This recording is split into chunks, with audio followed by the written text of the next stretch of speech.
kind of stuff. I'm selling a lot of this stuff to buy a house. Yeah, I have a lot of great records. I haven't had everything.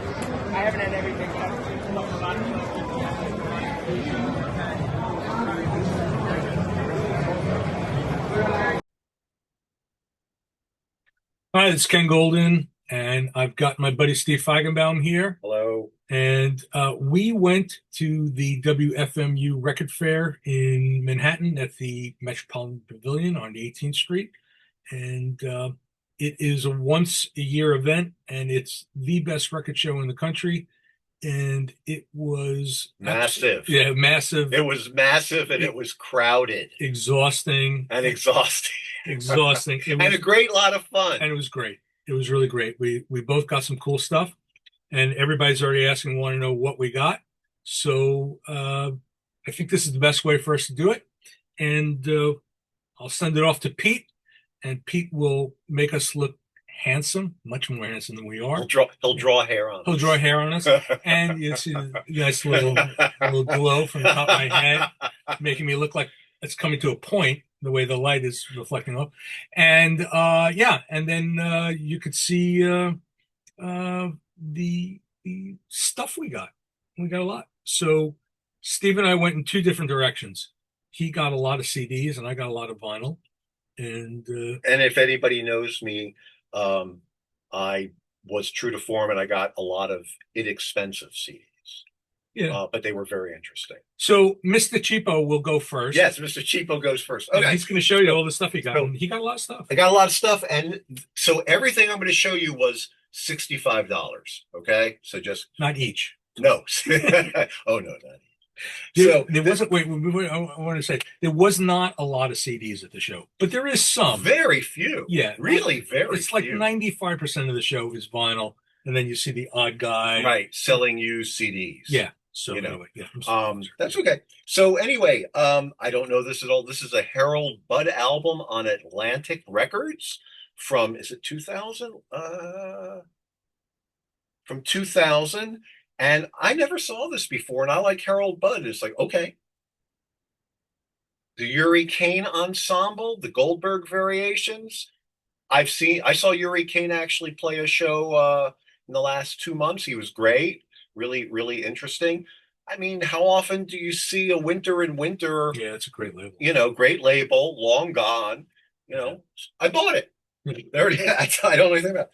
This is something I used to own and I got rid of and I regret. It's a compilation that came out on Rykodisc by the Soft Boys, who were a short-lived, really great early neo-psychedelic English band. And it has a lot of unreleased material. It doesn't have both of their albums in full. It has excerpts, but it has a lot of things that are otherwise hard to get. And I saw it and it's like, I always really regretted letting that go. So I bought it again. And if I change my mind, I'll let it go again. I bought to give away. This is a great record by a New York downtown band from the late 80s and early 90s called Fish and Roses. It's their last album. And it's been out of print forever, and it was $4. And it's a great record, and I'm going to give it to somebody, and I don't know who. It won't be one of you. It won't be one of you. James Blood Ulmer, America, Do You Remember the Love? I heard or owned this 30 years ago, and I wasn't crazy about it, but I picked it up, and it's like, oh, it's James Blood Ulmer. That's cool. It's Bill Laswell. It's Nikki Skopolidis, and it's Ronald Shannon Jackson, and it was $4. And it's like, I bought it. I'll let you know. This is a sealed 2014 record by the Finnish psychedelic weirdo metal whatever band Circle, and I like them. So I don't know if I will like this record, but I bought it. This is a great English jazz record by the Mike Westbrook Band. I think it's their first release. The Mike Westbrook Concert Band. It's from '67. Originally released as part of the Lansdowne series. on Darum. This is a CD reissue by Vocalion. It's long out of print on CD. It's got all the greats. Mike Westbrook, John Sermon, Mike Osborne, Malcolm Griffiths, Harry Miller, Alan Jackson. It's like, tell me any one of those people isn't fantastic. So there we go. This is the final album by the duo version of Silver Apples. I have a big fond spot for Silver Apples. I never heard this one. So it's half of it is not released recordings from the 60s, and the other half is drum tracks from the 60s that they overdubbed the Simeon parts on. I've always wanted to hear it. Here it is. Calypso Awakening from the Emery Cook Collection, 1956 to 1962. It's got Mighty Sparrow, Lord Melody, bunch of other people. Hey, doing my part to learn about the world I live in. This is a Kip Hanrahan record that I don't own called Tenderness. Don't know it. I like Kip Hanrahan generally. I saw Kip Hanrahan. I saw Kip Hanrahan too. When you saw, he had Jack Bruce, right? Jack Bruce. He had Jack Bruce. That was an amazing. I saw Jack Bruce 3 times. One of the best times I saw him, for sure. This just looked like fun. This was $3. Atlantic R&B, 1946, 47 to 1952. It's got my song on it, Drinking Wine Spodioti. So had to buy it. This is a funny French band called Climperi. They do a lot of stuff with toy instruments. I've kind of worked with some of these guys a little bit. It was in the pile. I grabbed it. Record that I'm very fond of, Tad Dameron, when he was doing like the bebop arrangements in the 40s. I don't know that he died fairly young. I think he died in 1962.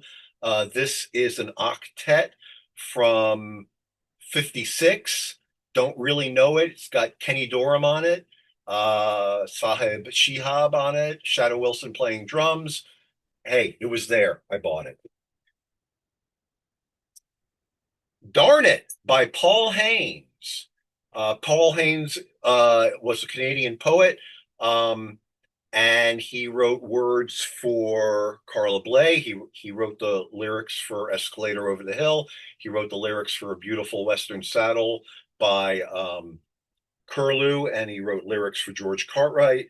And my wife, when she was doing the publicity for Cuneiform, was kind of like pen pals with Paul. And this has got a lot of big names on it. Paul Bley, Robert Wyatt, Evan Parker, Carmen Lundy, George Cartwright, Wayne Horvitz, Melvin Gibbs, John Ott, anyway, there it was. I bought it. He makes great underwear, by the way. That's right. Paul Haynes makes great underwear. So Charles Mingus is the man I own more records by than anybody. And this is not one of my favorites by Charles Mingus, but it's a very clean used copy, and I don't own this one, and it's not my favorite, but it's like, okay, well, now I'm one step closer to owning everything he ever released. And then the last thing I have is Louis Sclavis Quintet. It's a 2001 ECM release. Louis Sclavis is great. I actually saw Louis Sclavis and his band. I don't know if it's the same band or not. I saw them at the very first Victo Festival I went to in 1988, and didn't know anything about them. And they were just really amazing, very complicated, rehearsal intensive, avant progressive jazz. So, hey, bought it. Anyway, so this giant stack, they're all used, but this giant stack was $65. And I had a great time. I mean, my feet hurt, but I had a great time looking through everything. And, the show is chaos. Yeah, I mean, obviously the deal is set, but it's narrow, and there's a lot of people. And we didn't do the early admission, so we went for the regular admission. And yeah, I mean, it was just so crowded. And it's very crowded, and actually everybody was pretty polite. It's like you'd go through a row of things, and there'd be somebody on your left, so you couldn't look at that row, and there'd be somebody on your right. And I basically just would stop, and when I saw somebody else on one side or the other finish, I just say, "Hey, you want to switch?" Everybody was very nice, and I mean, it was definitely not like a rude situation. Yeah. So it was fun. It was great fun, but it really was jammed, and I was on my feet a lot, so my dogs are tired. Oh, the noise level was, And the noise level. and Yes. there's a band playing in the corner, and I felt bad for the dealers that were set up by the band because it was loud and it was relentless. So, all right, move your shit away. Move your shit out of the way. Why don't you just knock it over with Well, with your big dick items? Whoa. Oh, excuse me. Very important stuff. There. Very important stuff. So, now you're going to moon everybody. Great, thank you. So, well, they didn't pay for that. That's cool. So, I went in a totally different direction. I'm always looking for the needle in the haystack. I'm looking for really rare stuff, unusual stuff that just is not in the collection. And this is the show where you could find it. And I mean, a lot of the stuff's very expensive. A lot of it's overpriced. But if you want it, you could find it there. So, except for the first two Rainbow albums, I was looking for the first two Rainbow albums, could not find them on vinyl. They're getting kind of hard. So, anyway, the first dealer I went to is from Music Research Library, Zach Wharf. Zach used to be up in Rhode Island, moved up to Massachusetts. And if you follow him on Instagram or on Facebook, he gets incredible stuff. And I'm always find good stuff when I see Zach at a show. So I made a beeline for his table. I dropped an insane amount of money. And then after that, I was like, I smoked a cigarette outside. No, I didn't. I can't. But then I just wandered and I found some more stuff. So these are not in any particular order. Are they in Zach and then not Zach order? Well, I could do that. Why don't you do that? I could put them in Zach order. Okay, this is actually the last album I bought. Secta Sonica. They were a Spanish jazz rock band, and from on the collectible Celeste Digsa. Yeah, this one. Yeah, dealer wanted $30. And, I don't know that record, but I've heard of it. Yeah, and it's. Do you know this one? Had you heard I used it to have it as on CD. Okay. And there's guitar. Yeah, it's it's full on electric, Latin jazz rock. Next one, I have an album by this band, Splash. Splash are Swedish. They're sort of like they're prog rock band for sure. Jazz rock mixed in there, sort of like a big band feel. You got trumpet, flugelhorn, bass trombone, woodwinds, keyboards, guitar, violin, bass guitar, drums. Oh, Mikael Ramo was the engineer. There you go. So this was, I don't remember. I think this may have been their first album. I'm not sure. No, it's PLA 2, and I own PLA 1. It shows it on the back. Oh, yeah. I own that one. Okay, so there you go. But I've never seen this one. Yeah, I have a different one. And just make believe you don't see the prices because I don't want you to tell my wife. Okay. That's what thumbs are for. Yeah, that's true. This I bought. I did not get this from Zach. I don't think. Or maybe I did. No, I did. Looking at the price sticker, I definitely got it from Zach. Let's see where. Okay, this was one of the last things I bought.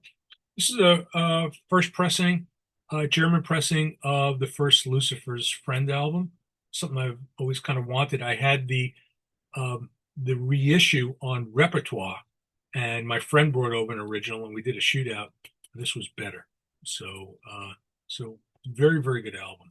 And yeah, so it was very, very nice shape. John Lawton on vocals. Very good album. You know this album? I remember that was on Billingsgate, wasn't it? Yeah, it was released in the U.S. on the short-lived Billingsgate album, Billingsgate label. This is now we'll hit the stuff I got from Zach. This looks like it has some damage, and I didn't recognize it. For some reason, I thought it was the upper corner. I thought it was actually part of the artwork. Right. Eric Delaunay, Antagonisme, I guess my French sucks. So I'm pretty sure Eric Delaunay, he's a drummer. I think he was the drummer in Tiemco, I think. So please, somebody correct me if I'm wrong. And they're a quartet, instrumental quartet. Then I got on the IBC label Abraxas. They were Dirk Bogart on flute. You got guitar, bass, keyboards, drums. Charles Luce. Charles Luce was the piano player in Jules Verne on their album On Neuf. Were any of those guys connected to Koss or no? They may have been. They may have also. Yes, yes. I think they were. I mean, hey, it's a very small country. Yeah. Everybody's connected to everybody there. As I remember, this is like sort of like a funky jazz rock thing. You know? Not that maybe Placebo. Placebo, yeah. I think it's often compared to Placebo.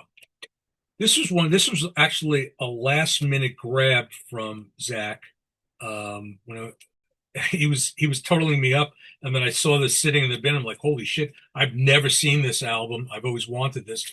Jackie Orzaski. He is Hungarian. He was Hungarian bass player that migrated to Australia. He was in the band Sirius, if I remember correctly, the Hungarian prog band Sirius. So, and again, I'm pretty sure that this is again like a jazz rock fusion thing. What year? I'm not sure. John Robinson on guitar, and John Robinson again. I'm exhausted. This is from I think he was the guitarist in Black Feather. So yeah, this one never seen. So Australian pressing, Australian only. Yeah, and it's and just nice jacket. Very nice jacket. I've never. I don't know this. Never came out on CD. Yeah, so looking forward to that. This is the second album from Catch Up 2, Birth of Life. Milan Pilar, Max Greger Jr., Branislav Kovacic, and Rudy Wilfer. It's got Herb Geller and Ak Van Rooyen on there. This was on the Calig label, which was Calig did some really rare, well, it's now rare, really good jazz albums, but they were more of like a classical label. I didn't know that. They did a lot of classical. And so this is really great. Pilar plays Rickenbacker. Max Greger is on Hammond organ, Fender Rhodes, clavinet, acoustic piano. It's great stuff. And this is one where I think it might have gotten a reissue at some point. I have I should be looking at the camera. I had it on CD, I think.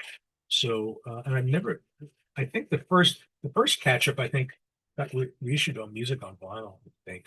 So anyway, okay. And the last thing I bought, which was totally unexpected. I never expected to see this from a U.S. dealer.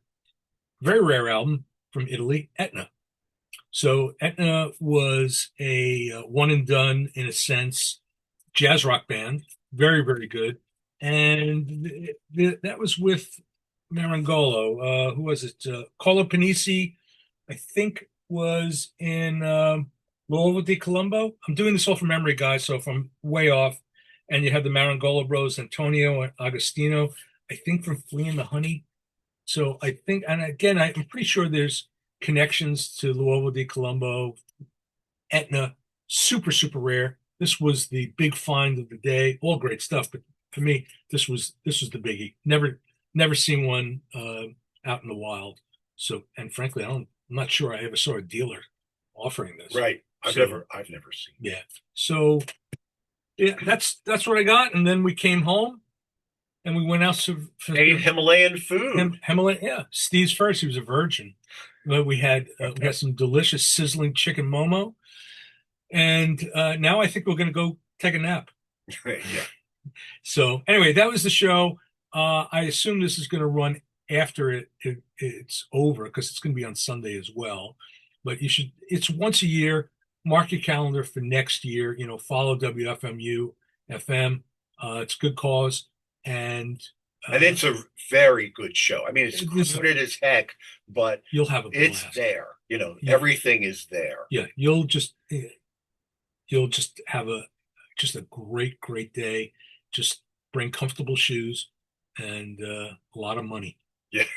So yeah, I mean, I was showing the rare stuff, but there's dealers selling the common stuff too. You didn't see a lot of guys selling $5 albums, There but were there's actually some, there some. were a lot of $5, $4, $8 albums. You didn't see them, but It wasn't the main thing, but there was plenty of it. You know what I didn't see? Because we always talk about this. I didn't see a lot of ECMs. No, me neither.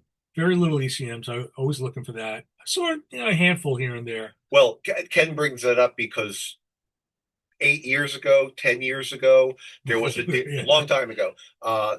We went up twice and a year apart, and there was one dealer who had just a ton of ECM vinyl for $5. $5. Used in very good shape, and we both bought tons. Those days are long. Yeah, those days are gone.